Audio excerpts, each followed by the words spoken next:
ஆமாம் தானே? அதனால் நான் என்ன சொல்கிறேன்னா, நம்ம வாழ்க்கையை வாழ்வோம். நமக்கு பிடிச்ச மாதிரி எல்லாத்தையும் திம்போம், பிடிச்ச மாதிரி இடத்துக்கெல்லாம் சுற்றுவோம். சரியா? சுற்றிட்டு அதுக்கு பிறகு என்றைக்காச்சும் ஒரு நாளைக்கு குழந்தை ஒன்று போய் பிறக்கணும்னு இருந்துச்சுன்னா அதை வளர்ப்போம். இல்லைன்னா அதுக்காண்டி ரிஸ்க் எடுத்துகிட்டு ஆஸ்பத்திரி செலவு பண்ணிக்கிட்டு அலைஞ்சி அந்த மாதிரிலாம் வேண்டாம். அந்த காசு மசில் செலவு பண்ணி அந்த பிள்ளையை பற்றி வளர்க்குறத நான் என்ன சொல்கிறேன்னா, அந்த காசை வச்சு நம்ம நல்லா ஊராக சுற்றுவோம், சுற்றி நம்ம வாழ்க்கையை வாழ்ந்துட்டு போவோம். நான் என்ன சொல்கிறது, நான் பேசுகிறது நியாயமாக பேசுகிறேன்னா என்னென்னு எனக்கு தெரியல, ஆனால் எனக்கு அது நியாயமாக இருக்குது.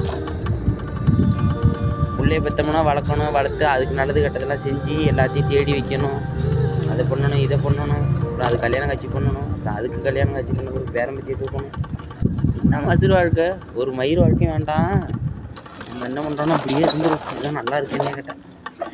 ஓகே, வீட்டுக்கு வந்துட்டோம். இத்துடன் இந்த வீடியோ முடித்துக் கொள்கிறோம். நன்றி, வணக்கம்.